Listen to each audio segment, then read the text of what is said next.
The smell of roasted turkey filled the house as Emily slowly stepped over the threshold.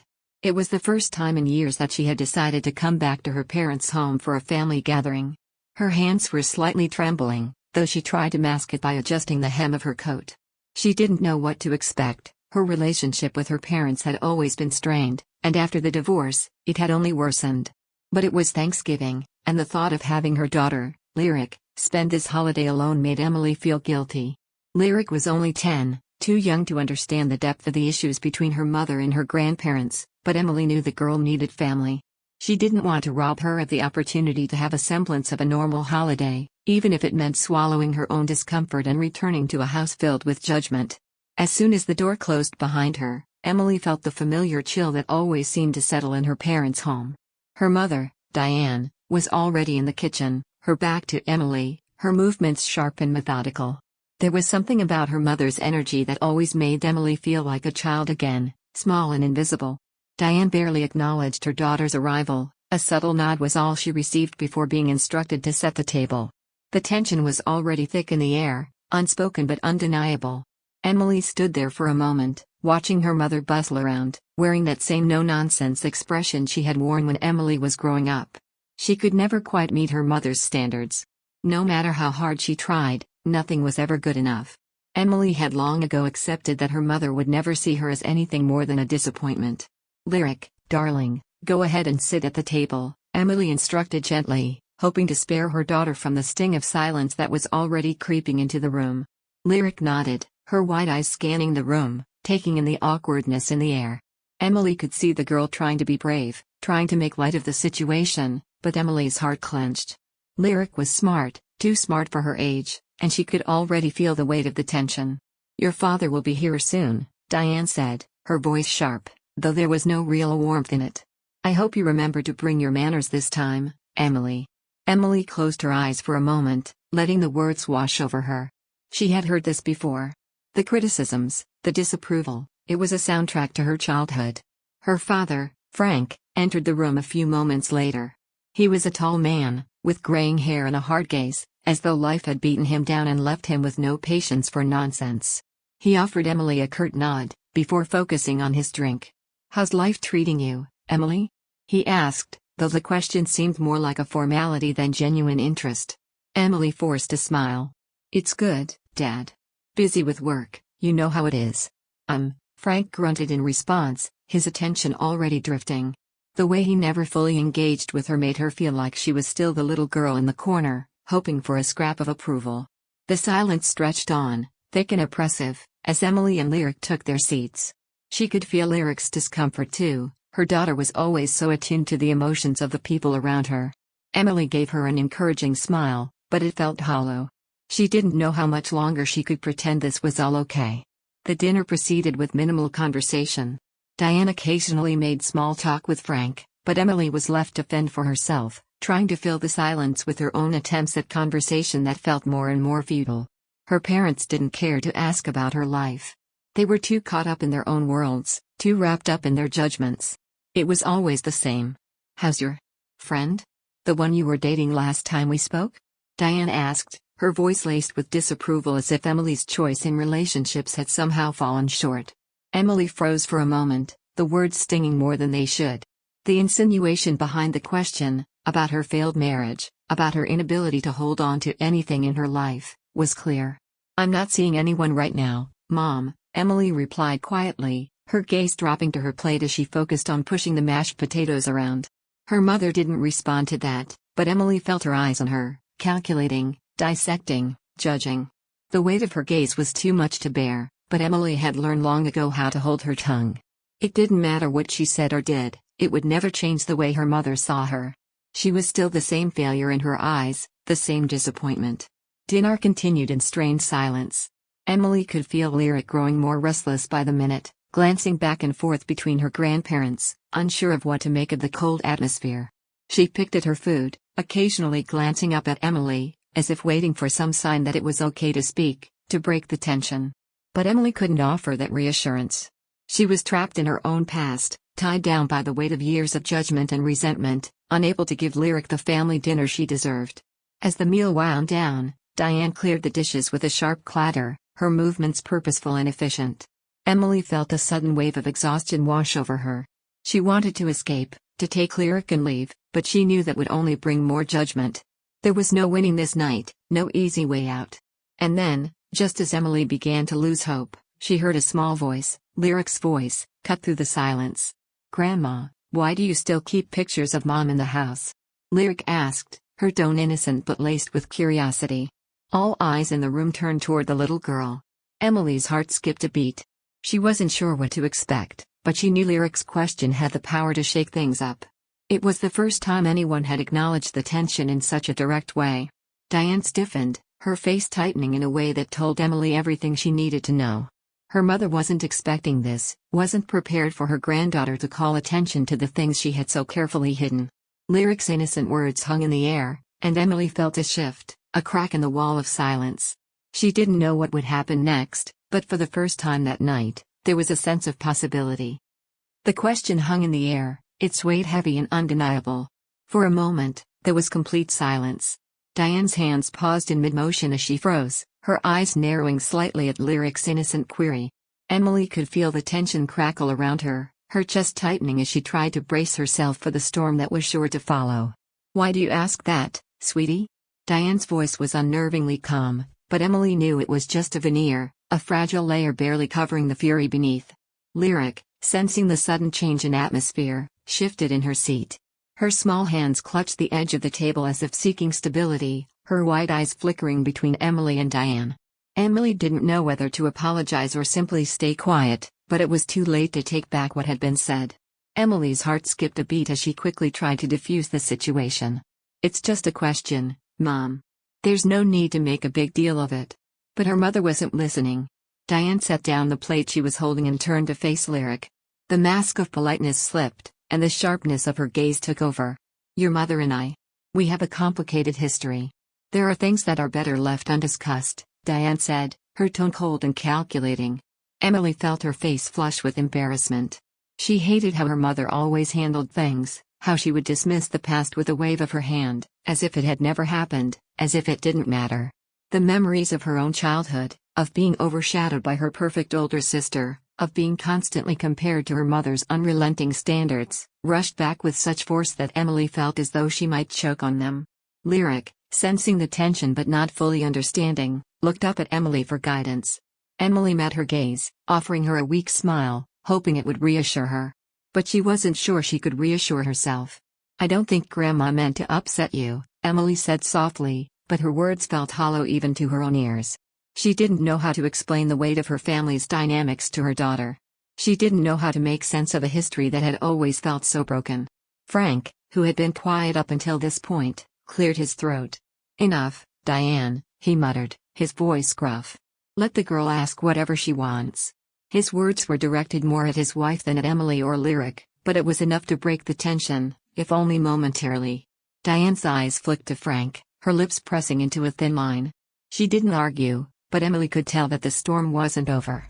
Her mother had that look in her eyes, she was plotting, calculating. Emily had seen it all too often before. For a moment, Emily wondered whether she should step in and intervene again, try to diffuse the situation before it escalated further. But she knew it was useless. Once her mother had made up her mind, there was no changing it. And right now, it was clear her mother had no intention of letting the conversation go. Instead, Emily chose a different tactic. "Mom," she said, her voice firming as she turned to face Diane directly, "why do you still have pictures of me up in the house? You never talk to me, but you've kept everything from when I was a kid, pictures, awards. It's like you're trying to hold on to something that's long gone." The words were out before Emily could stop them, and for a moment, she regretted them. Diane's face hardened, but Emily could see the flicker of something behind her eyes. Was it guilt? Or was it something else? "That's none of your concern," Diane shot back, her voice sharp. "You don't get to come in here, after all this time, and tell me what to keep and what to throw away." Emily flinched, the sting of the words hitting her like a physical blow. She had expected resistance, but the harshness of her mother's reply still stung deeply. "Emily, let it go," Frank said, his voice more tired than anything else. He was leaning back in his chair, his arms folded across his chest as though he had already mentally checked out of the conversation. "It's just stuff. What does it matter now? It matters, Emily replied, her voice trembling despite her best efforts.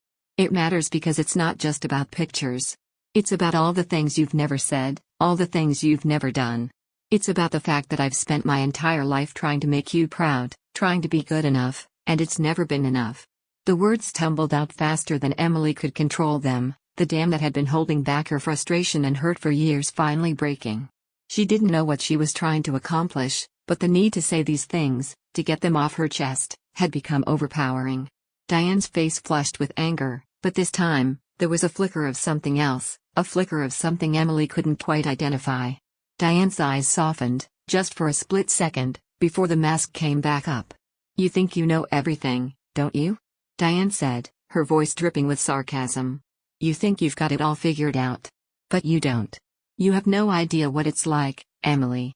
You have no idea what I've had to sacrifice. Emily's heart skipped a beat. She had heard this before, her mother's voice, dripping with the same old story of sacrifice and struggle.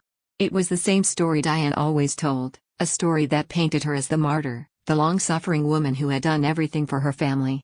Emily swallowed hard. I'm not asking you to justify anything, Mom. I'm asking you to be real for once. To admit that you've made mistakes, too. The silence that followed felt like it lasted an eternity. Emily could hear the distant sound of the clock ticking in the background, the tension so thick in the air that it felt suffocating. Finally, Diane spoke, her voice low and almost vulnerable, a stark contrast to the sharpness it had carried moments before. I'm not perfect, Emily. I've never claimed to be. It wasn't much, but it was enough to make Emily pause. Was this the beginning of something? A crack in the armor that had always surrounded her mother? Or was it just another temporary lapse before the walls came crashing back down? Before Emily could say anything else, Lyric spoke up again, her voice small but clear. I just want to have a nice dinner, she said, her words breaking through the heavy tension like a breath of fresh air. Can we all just eat together, like a family? It was an innocent request, but it was enough to remind everyone in the room of what truly mattered, this family, this fragile, broken family, still trying to find its way back to each other. The air in the room felt even heavier now, saturated with the weight of everything left unsaid. Lyric's innocent plea seemed to hover above them, a soft reminder of what could have been. But the past loomed too large, its shadows too deep, and Emily felt herself inching further away from the sense of peace she had desperately hoped for when she walked through the door earlier. She glanced at her daughter, who was now quietly pushing around her food on the plate, clearly trying to avoid the tension. Emily's heart clenched at the sight. Lyric didn't deserve to be caught in the middle of this, but that was exactly what had happened. Once again, her mother had turned what should have been a simple family dinner into a battleground. Diane's face was unreadable as she took a sip of her wine, not bothering to look at anyone directly. Frank, on the other hand, sat quietly, his hands wrapped around his glass, as if trying to hold on to some semblance of control. But Emily knew better. Frank was a man who had learned to retreat into silence, particularly when things got uncomfortable, and this situation was no exception. The silence was suffocating, and the longer it stretched, the harder it became to ignore the reality of the situation. Emily's mind raced as she considered everything that had led her here, everything she had tried so hard to avoid.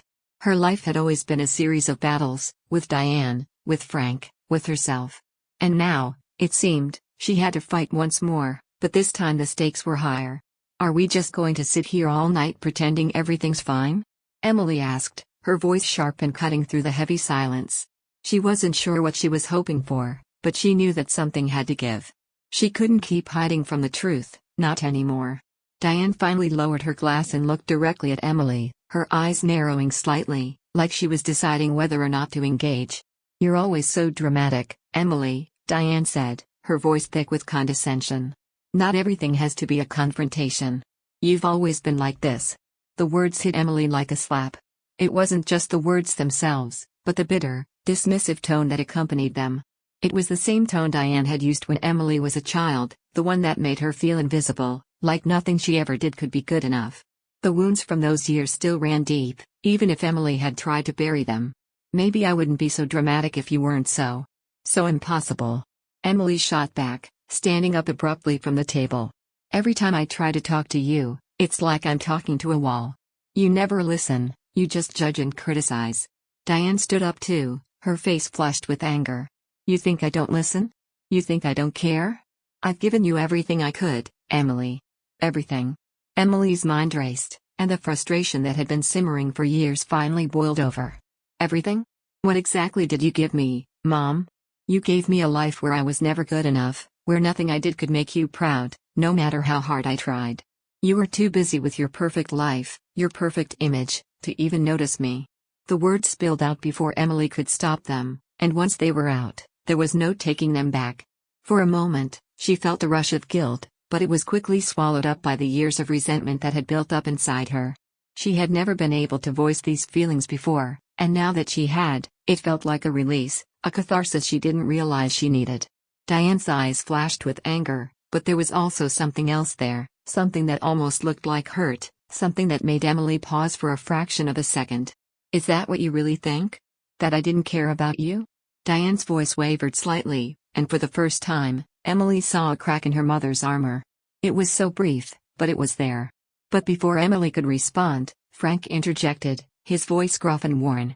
Enough, Diane. Enough, Emily. This isn't going to solve anything. The room seemed to freeze for a moment, the tension thick enough to cut with a knife. Emily's chest tightened as she struggled to find the right words. She didn't want to escalate things any further. She had hoped, foolishly, it seemed, that this visit could somehow be different, that it could be the first step toward healing. But it was clear that the rift between her and Diane was too wide, too deep to bridge with a few words. I didn't ask for this, you know, Emily said quietly, her voice softer now, but the sharpness still lingered beneath the surface. I didn't ask for the years of feeling like I didn't belong, like I was never good enough. I just wanted to be loved, Mom. Diane's gaze faltered, and for a brief moment, Emily saw her mother's eyes well up with something, whether it was regret, guilt, or something else entirely, Emily couldn't tell. But then it was gone, replaced by the familiar, cold mask of indifference. I did the best I could, Diane said, her voice stiff, as though she was trying to convince herself more than anyone else. Emily shook her head, frustration boiling inside her. The best you could? What does that even mean, Mom? What does that even look like?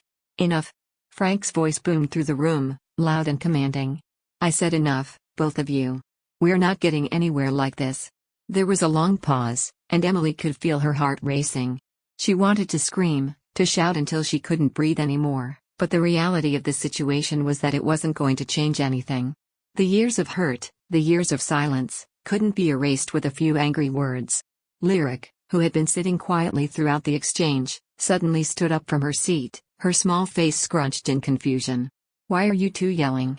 We're supposed to be family, she said, her voice small but firm, like the weight of the world had fallen on her tiny shoulders. The room went silent. Emily's heart clenched in her chest as she looked at her daughter. How could they have gotten so lost in their own pain that they had forgotten the very thing that should have brought them together? The family they had once been, or at least, the family they should have been. Diane, for once, didn't speak. Instead, she looked away, unable to meet either of their gazes. Frank lowered his head, his expression unreadable. Emily took a deep breath and forced herself to sit back down, the weight of everything pressing down on her shoulders.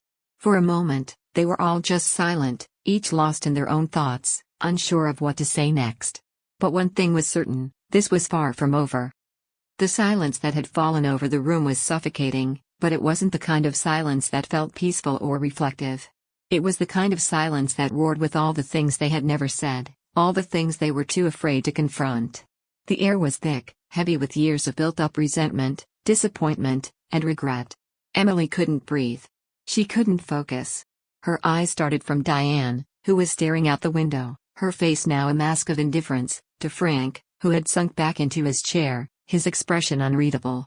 And then there was Lyric, her daughter, the one innocent in the room, the one person who didn't deserve any of this mess. Emily looked at her daughter, her heart aching for the innocence that hadn't yet been tainted by the cruelty of the world, and the cruelty of her family. Why can't we just be normal? Lyric's voice was small, quiet, and for a moment, it was the only thing that could break through the fog of tension. Like we used to be. Emily's heart clenched, and she closed her eyes for a second, feeling the rush of emotions threatening to overwhelm her. She didn't know how to answer that. She didn't know how to explain why they couldn't go back. How could she explain to her daughter that the cracks had formed long ago, that they had grown too wide to fix with a few simple words? I don't know, sweetie, Emily whispered, swallowing hard. She could feel the sting of unshed tears in her eyes, but she wouldn't let them fall, not yet. She couldn't. I don't know. For the first time, Emily noticed that Frank was looking at her, his expression softened by something that almost looked like regret. He opened his mouth to say something, but before he could, Diane spoke up, her voice sharp and defensive. "This isn't the time, Emily. Not now, not with her in the room," Diane snapped, her eyes flashing. This is between us. All you've ever wanted was to blame me for everything, and it's not just me. It's you too." Emily's chest tightened. "Blame you? Is that what you think this is about? I'm not blaming you for everything. I'm just trying to make sense of the mess you left behind. Trying to figure out why you couldn't be the mother I needed. You were so busy perfecting your life, Diane, that you didn't even notice what I was going through." Diane's face reddened. "I didn't know what to do, okay? I didn't know how to fix you. It wasn't enough, was it? No matter how hard I tried. I gave you everything I could. I never asked for your money, your gifts, or your perfect image," Emily snapped, her voice shaking with frustration. "I just wanted you. I just wanted you to be there when I needed you. You never were." Her words hung in the air, a heavy accusation. There was no going back now, no pretending like everything was fine. Frank, as usual, stayed silent, but Emily could see that he was holding on to something that had always been buried beneath the surface. "I'm sorry, okay?" Diane said suddenly, her voice softer, almost too soft. "I'm sorry I wasn't what you wanted. But I did the best I could. I don't know what else to give you." Emily shook her head in disbelief. "That's just it, Mom. The best you could was never enough. And maybe that's not your fault, but it's not mine either. We can't keep pretending that everything is fine when it's not. We're not going to fix this by pretending." There was a long pause, and for the first time in what felt like forever, Diane looked truly vulnerable. The walls she had spent so many years building between herself and Emily were beginning to crack, and the woman who had always prided herself on her strength seemed small, fragile, like she didn't know how to navigate this space any more than Emily did. The weight of the moment hung heavily in the room, and Emily felt the ache in her chest intensify. It was strange to see her mother like this, defeated, apologetic. The Diane she knew had always been so sure of herself, so confident in her ability to control everything around her. But now she was just a woman, struggling to make sense of everything that had gone wrong. "You think you're the only one who suffered?" Diane asked suddenly, her voice cracking. "You think I didn't suffer too? You think I didn't love you, Emily?" Emily recoiled at the rawness in her mother's voice. It was the last thing she had expected, but it struck a chord deep inside her. For the first time, she could almost see the pain in Diane's eyes, as if the woman was finally breaking, finally admitting to the cracks that had existed in their relationship all these years. But before Emily could respond, the doorbell rang, slicing through the tension like a knife. The sound was jarring, out of place. No one moved. No one spoke. Lyric, her eyes wide with confusion, was the first to break the silence. "Who's that?" Frank, who had been unusually quiet up until now, finally spoke. "I'll get it," he muttered, getting up and heading toward the door.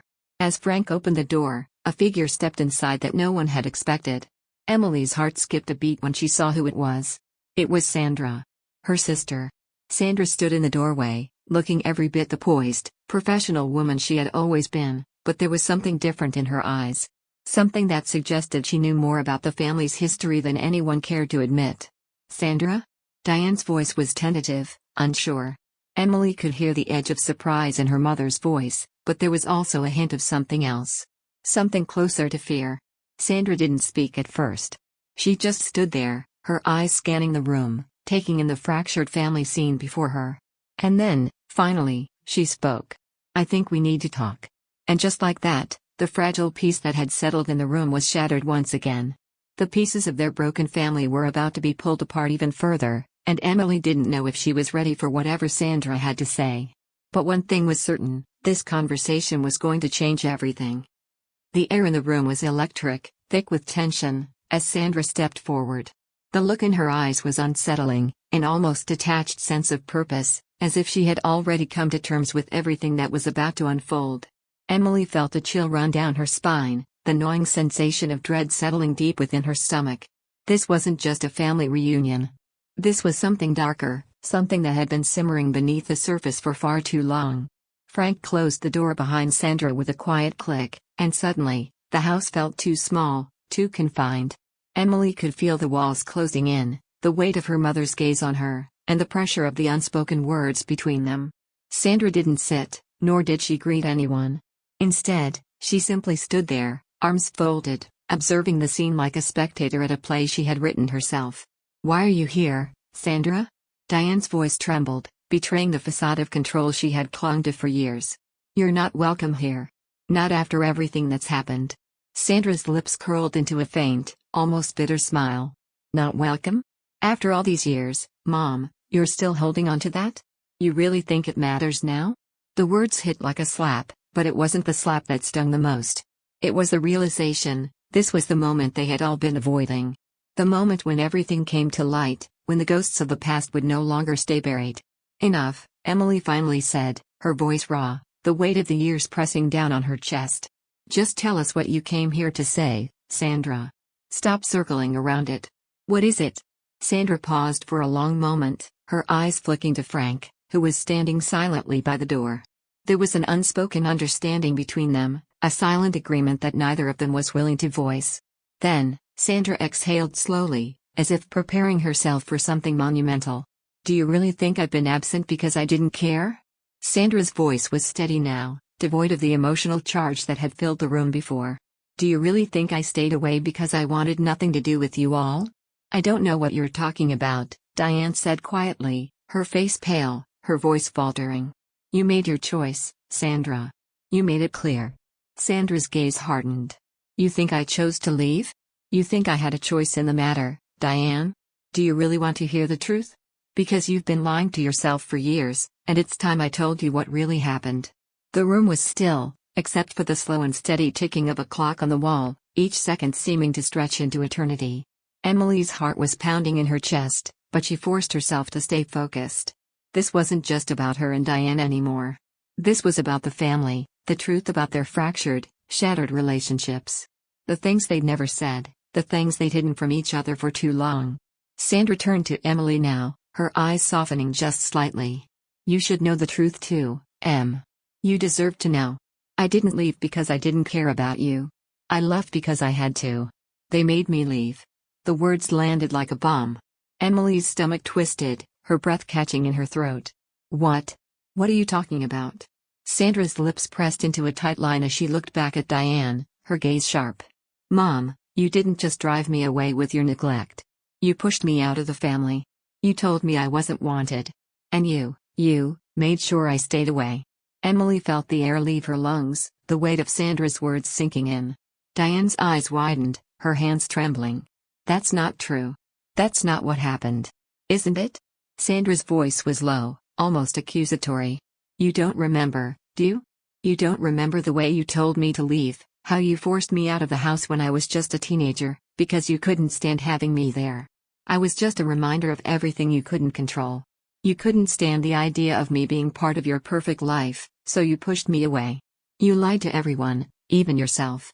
Diane shook her head, her face going pale, her expression shattered. She couldn't speak. Her lips trembled, as though the words were stuck in her throat, choking her. For the first time in years, Emily saw her mother not as the strong, indomitable woman she had always been, but as a broken woman, desperate to hold on to whatever semblance of control she still had left. "It's true, Diane," Sandra continued, her voice growing softer, but no less cutting. "I loved you, and you threw me away. You made me believe I wasn't worthy of your love, and I hated myself for it. I still hate you for it. I couldn't stay in that house with you. I couldn't stay and watch you destroy everyone else."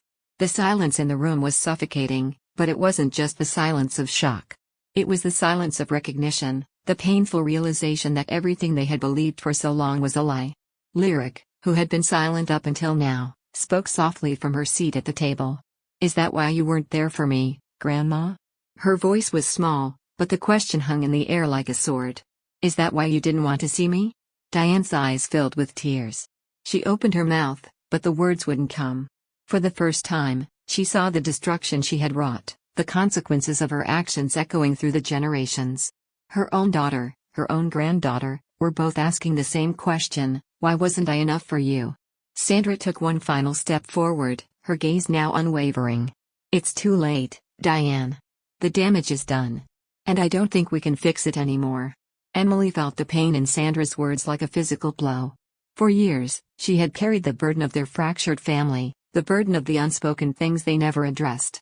But now, standing there, she realized something. It wasn't just Diane who had broken this family.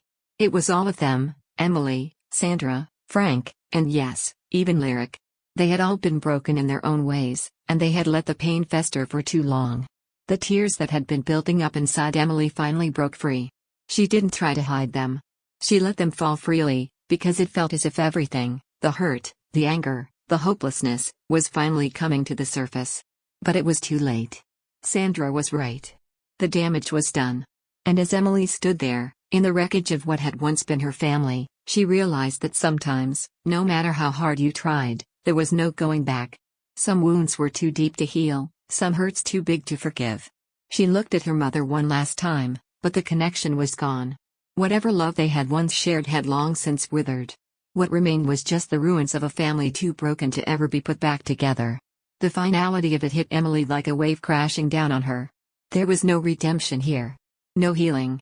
Just an ending. And it was more painful than she ever could have imagined. And so, in that moment, amidst the silence and the tears, Emily knew that some things, some relationships, were beyond repair. The story of her family had ended, not with a bang, but with the quiet despair of acceptance. The end was inevitable. And it was the most painful thing she had ever experienced.